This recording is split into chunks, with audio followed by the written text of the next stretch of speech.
took a sip, then another sip. Then somebody said to me, nigga, 여긴 교실이라는 사각의 링과 심판 없는 관객분의 연기자. You know 영원히 승자는 없어 모두 다 지지. 승자는 없어 모두 다.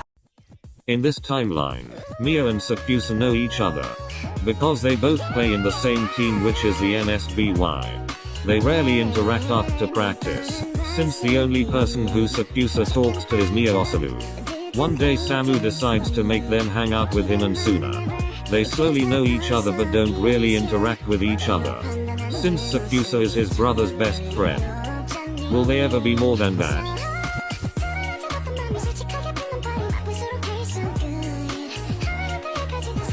In messages. sakuatsu. Samu is wondering when you are going to arrive. His phone died right now, so he told me to ask you. 20 minutes. Alright. In person. They were waiting for sakuatsu in front of a Korean barbecue. It was quite popular and they had chargers for emergencies. Which Suna went in and told the workers if he could charge the phone. The tall worker who was taking orders charged the phone. He looks like a snack. Atsumu said, whispering to Ikoa he was surprised that they let me tag along. And Akashi too. Asked for his number. He's definitely single. It'll definitely help you not third wheel me and Cal next time. Atsumu looked shocked cause he didn't know that Akashi heard them. I don't know. I mean he is so out of my league. You want me to ask for you, and what would you say? My friend with the piss yellow hair and ear piercings thinks you are hot and would like to smash. That seems reasonable to say. Akashi cocked an eyebrow at the two setters. Totally. That's not funny. What's not funny? The trio just stopped talking and laughing and stared at Suna. Nothing. Huh. Alright. After a dreadful time waiting for Samu's friend, he finally arrived. But with his cousin, Komori.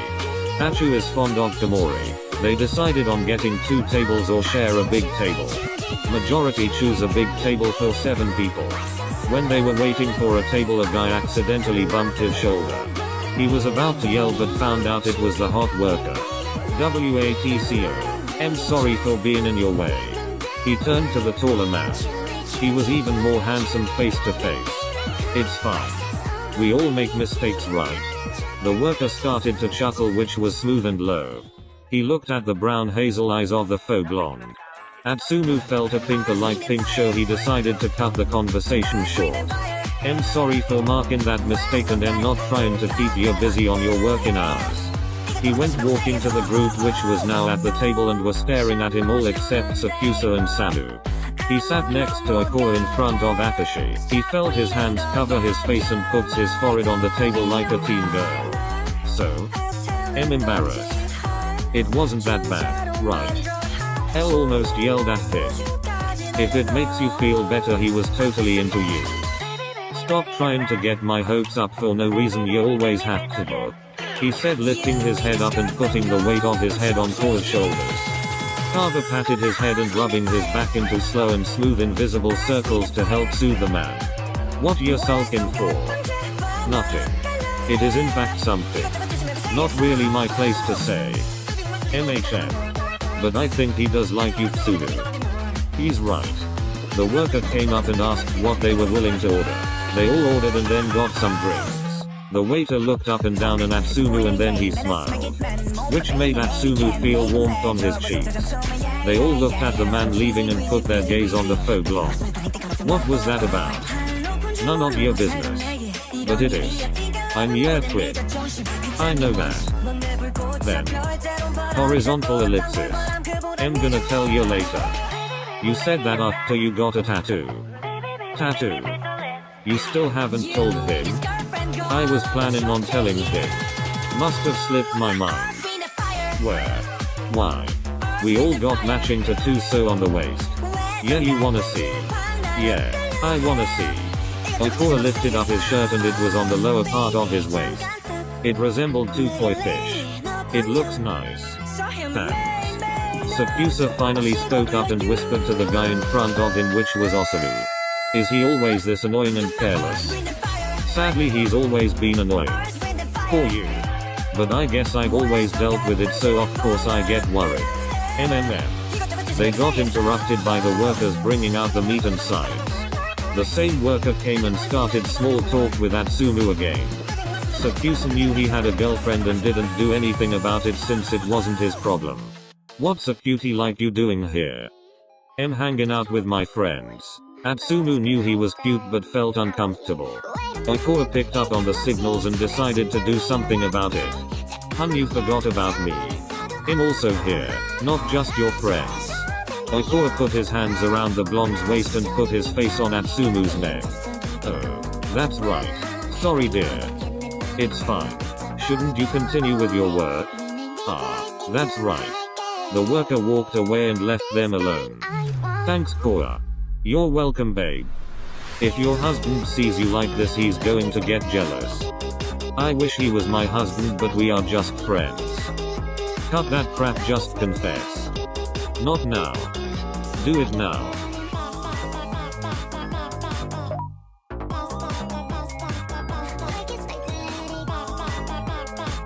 When it came time to pay they all decided to split the check, which came out the total of 25,000 yen. Oikoa was blackout drunk and Atsumu couldn't help since he was also tipsy. "I'll take him home Achu." Akashi carried Oikoa and took him to his car. Atsumu waited until he realized they left. "Achu, make sure you don't get a large headache. Tomorrow we have dance practice at 10 AM to 2 PM. The only thing Atsumu could do was nod. He knew he would say something stupid if he opened his mouth. He forgot he had dance practice on Mondays, Wednesdays, and Thursdays. When he was walking he slumped to the guy next to him, which made him wrap an arm around his shoulder. "You drank a little too much, didn't you, Mori?" "Yeah, I'm tired. I guess he'll just sleep in my guest bedroom." Such a pain. They went walking to Osamu's apartment. After a 10-minute walk, they arrived and went up some stairs which Atsumu kept on stumbling on. When he unlocked the door the rest followed inside. Mori put Atsumu on the couch, which he fell off of. "Ow, that hurts. Did Princess get a boo-boo?" Princess in fact did get a boo-boo. "Want to kiss it better?" "Yuck. Is he always like this when drunk?" "Sadly, yes. Pathetic. I can hear you, you know." "Good." The faux blonde is on the ground, sprawled out, body face towards the ceiling. Shirt lifting up so you can see the visible tattoo. "Shit, y'all won't lie. He looks alright with it, I guess." "Pick me up Mori." "Fine." Tamori picked up the blonde twin and sat him on the couch. After he went to the kitchen to get him a glass of water to sober him up. He gave Atsumu the glass of water. He drank the water and then put it on the table next to the couch. He got up to go to the bedroom but stumbled. Noticing that the figure is taller than the other three, he looked up and saw his brother's best friend. "Watch where you're going." He pushed himself from the taller figure and apologized. He stumbled to the guest room to use the bathroom. He took off his clothes and hopped in the shower.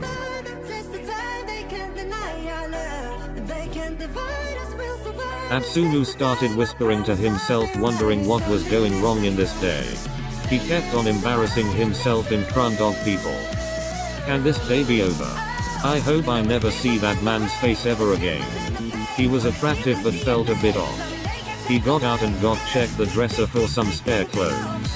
He usually has clothes here due to the fact that he hangs out here in the weekend. He went to bed dreading for the headache he's going to have tomorrow.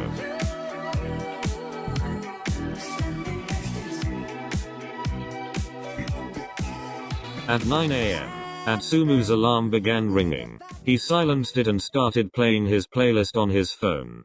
The first song that played was Mommy by J Park.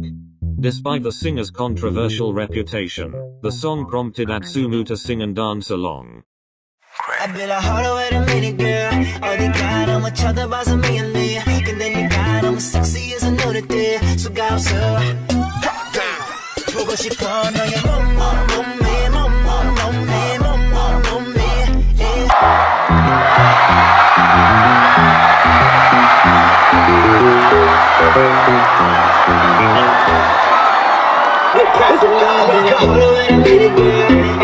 너무 쳐다봐서 미안해 근데 네가 너무 sexy as a nudity 수가 없어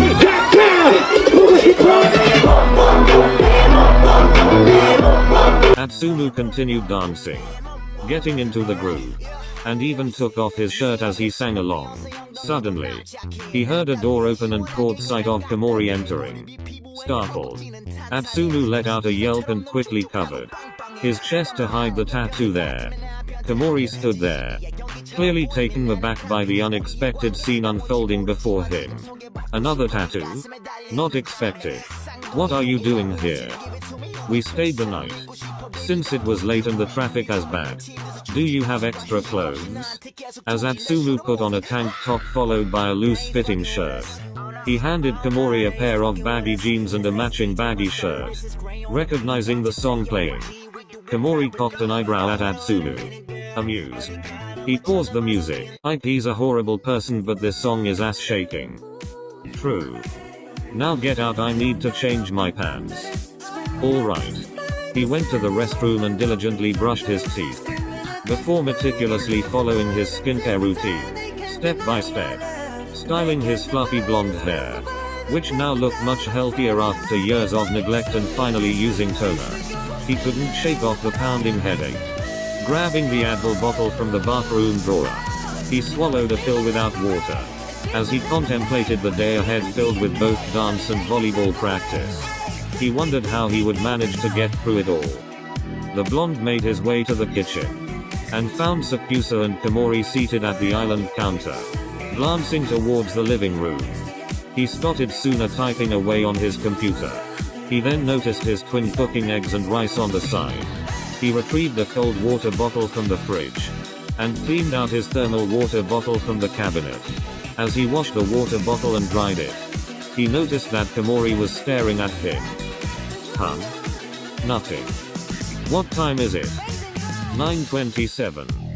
You got a headache or what? Yeah. Knew it. Did you take some painkillers? Yeah. Osamu handed him a plate of eggs, and he settled on the island counter 2 seats away from Komori to eat. He admitted to himself that his brother's cooking was delicious, though he wasn't about to admit it out loud. Right. I almost forgot. I can't pick you up anymore as of now. It's been busy these past couple of weeks. Alright. But Sakusa can pick you up. The both stared him in disbelief. You want me to pick up your annoying brother? I'm not that annoying. You're very annoying. Please. I'll let you get free onigiri for 3 months from my restaurant. Fine. I'm like some kind of supernova. Watch out.